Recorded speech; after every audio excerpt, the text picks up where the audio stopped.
تعالى بقى يا صاحبي نجرب اشهر عربيه برجر في حدائق القبه وهي ريبابليك برجر اللي ما شاء الله دايما عليها زحمه. بس النهارده هنجرب اللي في فرع مدينه نصر ونشوف بقى ايه الزحمه دي كلها. استنى بس كده اللي فوق الكاميرا. هات.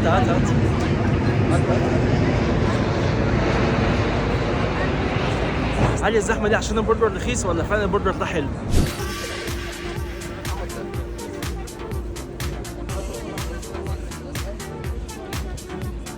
طابور عشان ناكل برجر.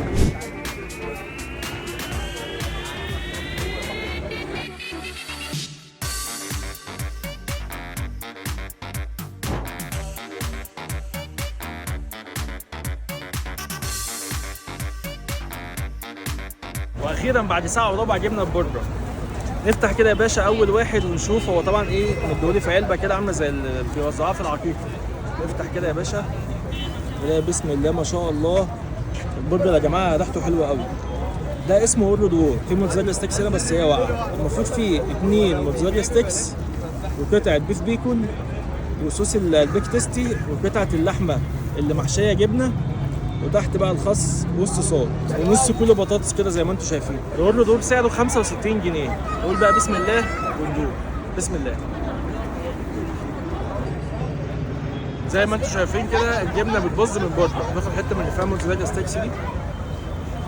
بصوا هو العيش عادي جدا، العيش ما فيهوش اي افتكاسه، لقمه عاديه زي اي مطعم بيقدمها. احلى حاجه في الموضوع هي اللحمه بصراحه مبهره حلو وطعمها عجبني. السندوتش ده على سعره ياخد 8 من 10. ودول كده ببطاطس. الراجل بقى هو يحط بقى مش بيحط كده حبه بحبه، لا بالكبشه برجل قضيه خالص. وعليها بهارات اللي هي الشرق الاوسط دي اللي الناس كلها بتستخدمها. شوف اللي بعده. خش يا باشا على اللي بعده. واللي بعده بقى برجر اسمه جوسي لوسي. ايه بقى جوسي لوسي ده؟ ده هو الورلد وور. ايه ده؟ جاب الاثنين وورلد وور؟ اه. طب لا رجعني بقى يا معلم بقى عشان ارجع ايه؟